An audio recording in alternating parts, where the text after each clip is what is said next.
Assalamualaikum warahmatullahi wabarakatuh. Perkenalkan, nama saya Yongki Ramadan Putra dari kelompok 1. Dan di video ini saya akan menjelaskan mengenai materi hadis dan kedudukannya dalam Islam. Kita langsung saja. Poin pertama, terminologi hadis, sunnah, khabar, dan atsor. Secara etimologi dan terminologi menurut ahli hadis dan usul fikih. 1. Hadis. Menurut bahasa, hadis memiliki beberapa arti. A. Jadid lawan kodim, yang baru jamaknya hidats, hudats, dan hududs. Qorib lawan ba'id, yang dekat, yang belum lama terjadi. Seperti kalimat yang artinya orang yang baru memeluk agama Islam. Khabar atau berita, yaitu sesuatu yang dipercakapkan dan dipindahkan dari seseorang kepada orang lain semakna dengan kata hadasa. Dari makna inilah diambil dari perkataan hadis Rasulullah. Definisi hadis menurut ulama ahli hadis memberi pengertian hadis yang sama dengan pengertian sunnah, yaitu segala sesuatu yang berasal dari Rasul SAW sebelum diutus ataupun setelahnya, baik berupa perkataan, perbuatan, ketetapan, ataupun sifat-sifat Muhammad. Menurut ulama ahli hadis, bila kata hadis diartikan dengan segala sesuatu yang diriwayatkan dari Rasul setelah diutus menjadi Rasul yang berupa perkataan, perbuatan, dan ketetapannya, maka dalam hal ini menurut mereka pengertian sunnah lebih umum daripada hadis. Selanjutnya, menurut ulama fikih, hadis didefinisikan sebagai segala ketetapan dari Nabi yang tidak bersifat fardu ataupun wajib. Yang kedua, khabar. Khabar menurut bahasa adalah al-naba atau berita. Sedangkan menurut istilah, ada 3 pendapat ulama tentang definisi khabar. Khabar menurut istilah sama dengan pengertian hadis menurut istilah. Kedua, pengertian khabar berbeda dari pengertian hadis. Hadis adalah segala sesuatu yang berasal dari Nabi, sedangkan khabar adalah segala sesuatu yang bukan berasal dari Nabi, baik itu Nabi Muhammad SAW dan Nabi lainnya.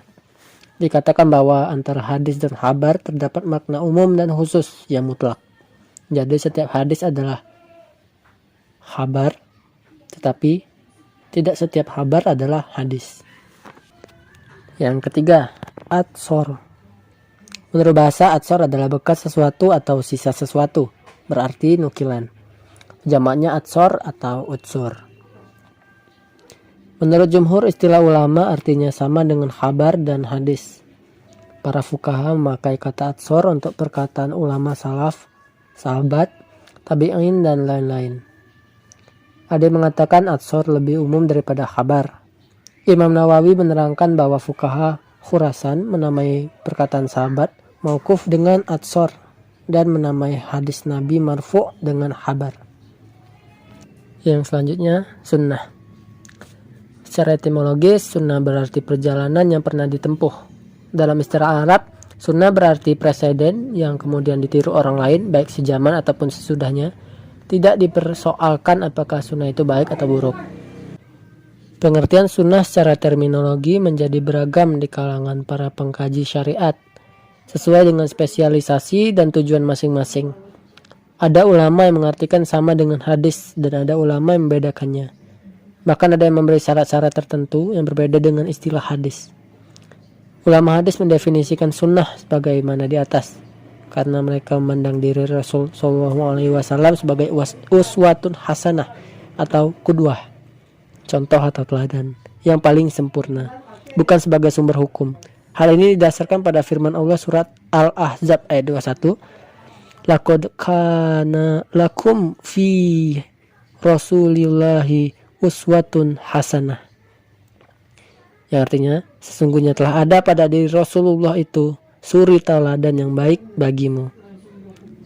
Sementara itu, ulama usul fikih memberikan definisi sunnah sebagai segala sesuatu yang dinukilkan dari Nabi Muhammad SAW selain Al-Quran Al-Karim, baik berupa perkataan, perbuatan, maupun takrirnya yang pantas untuk dijadikan dalil bagi penetapan hukum syara'.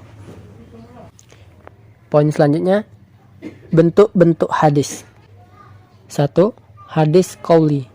Yang dimaksud dengan hadis qauli adalah segala perkataan Nabi Shallallahu Alaihi Wasallam yang berisi berbagai tuntutan dan petunjuk syara', peristiwa-peristiwa dan kisah-kisah baik yang berkaitan dengan aspek akidah, syariah maupun akhlak. Hadis qauli menempati urutan pertama dari bentuk-bentuk hadis lainnya. Urutan ini menunjukkan bahwa hadis qauli menempati kualitas pertama di atas hadis fi'li dan takriri. 2. Hadis fi'li. Yang dimaksud dengan hadis fi'li adalah segala perbuatan Nabi yang menjadi anutan perilaku para sahabat saat itu dan menjadi keharusan bagi semua umat Islam untuk mengikutinya.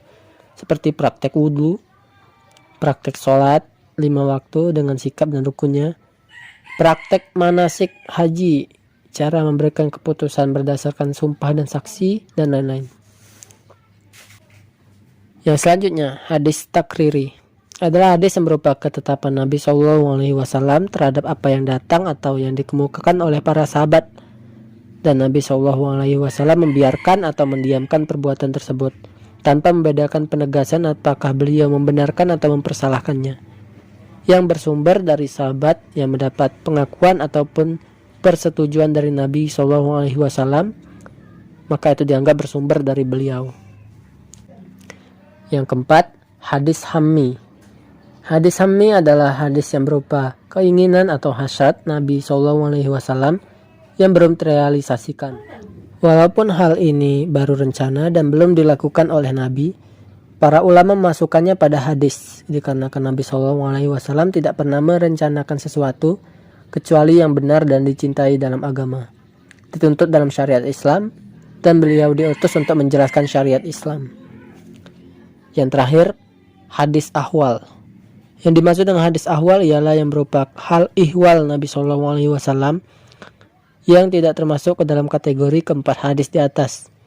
Ulama hadis menerangkan bahwa yang termasuk hal-hal ihwal adalah segala pemberitaan tentang Nabi SAW, seperti yang berkaitan dengan sifat-sifat kepribadiannya atau perangainya, khuluqiyah, keadaan fisiknya, kholiyakiyah, karakteristik, sejarah kelahiran, dan kebiasaannya. Itu saja penjelasan di video ini. Silahkan beralih ke video materi selanjutnya yang akan dijelaskan oleh anggota kelompok saya adalah Oktalisa. Terima kasih. Wassalamualaikum warahmatullahi wabarakatuh.